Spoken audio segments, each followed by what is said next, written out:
Welcome to Smart Listening Lab, a channel for learning English through podcasts, and welcome to the deep dive. Today we're diving straight into something you probably deal with all the time. Making small talk with strangers. We've been looking at this really insightful guide, actually, and our mission really is to unpack the art and, maybe even a bit of the science behind it. Whether you're thinking about networking or maybe just wanting to feel a bit more connected day to day. You probably know that feeling, right? Wondering what on earth to say or just hoping the conversation doesn't, fall flat. If that sounds like you, well, you're definitely in the right place. Absolutely. And it's funny, isn't it? These things that seem so minor, these like trivial exchanges, they actually play a huge role in our social fabric. When you ask, why even bother with small talk? The benefits go way beyond just filling silence. It's really fundamental. It's how we connect, even if it's just for a moment. Yeah. And think about it. These little chats can sometimes open unexpected doors, personally, professionally. Plus, it's like the social lubricant that makes waiting in line or whatever just that bit more pleasant.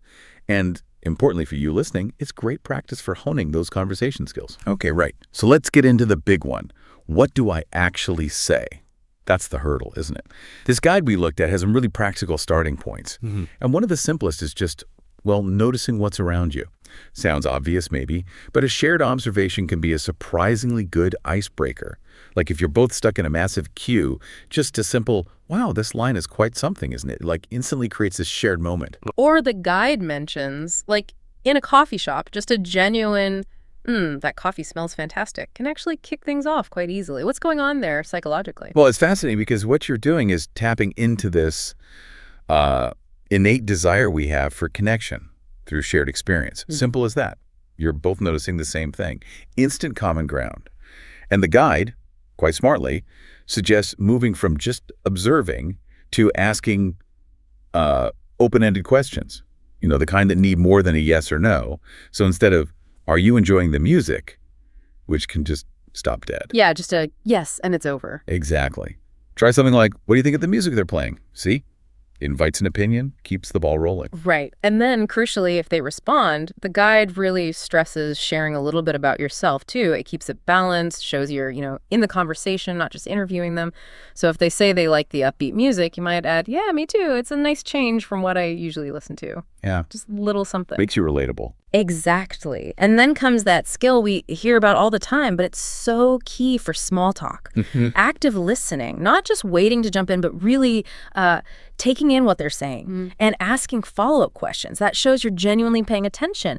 The guide's example is good. Someone mentions they're visiting from out of town. The natural follow-up. Oh, cool. Where from? Yeah. Oh, where are you visiting from? Simple. Shows actual interest. Yeah, it really underlines that good small talk isn't just about talking. It's about creating that brief connection, sharing a bit, showing genuine curiosity. And, the guide also mentions something quite powerful but easy. Small, sincere compliments. A simple, genuine, I really like your scarf, or that's a great bag. It can create this little spark. A positive connection? Right. It's low risk, offers a bit of positivity, shows you've noticed something. Okay, so what about for those of you listening who feel maybe a bit hesitant, a bit shy or nervous about starting? The guide has some really good mindset tips here. It says, first off, feeling nervous. Totally normal. Don't beat yourself up about it. Very common. But it encourages starting small. Maybe just a simple hello to a neighbor you pass regularly, and reframing how you think about it. Instead of focusing on, oh no, what if I'm awkward? Try shifting to the positive goal. I'm just trying to connect briefly. Focusing outward on them, not inward on your own nerves. That really struck me as helpful. It is helpful. And remembering, hey, most people have felt this way. Plus, having a couple of easy opening lines ready can really boost your confidence. Definitely. And another key thing the guide points out, and this is important, small talk doesn't have to be this long, drawn-out thing. It can be brief. That's totally fine. Knowing how to end it politely is actually a skill, too. Yeah. Simple things like, well, it was nice talking with you, or enjoy the rest of your coffee. Yeah. Perfectly normal, polite ways to wrap up. Okay, so moving beyond just the immediate surroundings, the guide gives more concrete starters. It mentions the universal weather, but with a twist. So instead of just nice day, maybe try something a bit more engaging, like, wow, this rain really came out of nowhere. Did it catch you out? Yeah, it connects it to their experience. Or if the sun's finally out, so glad the sun decided to show up. Any plans for this nice weather? Still weather, still neutral, but it invites a bit more. Exactly. It takes that safe topic and just nudges it towards something a little more personal, a little more engaging. And the bit on genuine compliments authenticity is key here, as the guide says, not just generic stuff. Try to spot something specific you actually like. So not just nice shirt, but maybe, oh, I really like the color of that shirt. It really suits you. Right. More specific. Or if someone's reading, that book looks interesting. What's it about? It's specific. It's a question, much more likely to get a proper response. I like the guide's point on using shared experiences, too. If you're both in the same situation, that's instant common ground, isn't it? Absolutely. It suggests things like, have you tried this specific food item here? I'm trying to decide. Or just acknowledging the situation, this conference is pretty busy, huh? Are you here for this specific talk? It feels very natural. It does. And then there's asking for a tiny favor or an opinion, like, excuse me, do you have the time? Followed by a genuine thanks. Or if you're looking at two things in a shop, maybe, sorry to bother you, but I'm torn between these two. Any thoughts? These little requests, the guide says, can work surprisingly well. They really can. It's very low pressure. It just signals you're open to a quick interaction, creates that little shared moment. It works. Okay, but what about keeping it going? Once you've started, how do you stop it from just fizzling out? The guide has good strategies here, too. Follow-up questions are vital, obviously. Shows you're listening. Crucial. Finding common ground, shared interests, experiences that's like, conversational gold dust, and balancing you and I statements, making sure it feels like a proper exchange. A two-way street. Yeah. And of course, the nonverbals are huge. Smiling, decent eye contact, open body language, all that stuff signals you're engaged. And here's a big one from the guide. It's actually okay to have short silences. It doesn't automatically mean disaster. That is such a relief to hear sometimes, isn't it? We feel this immense pressure to fill every gap, but a short pause, totally natural in conversation rhythm.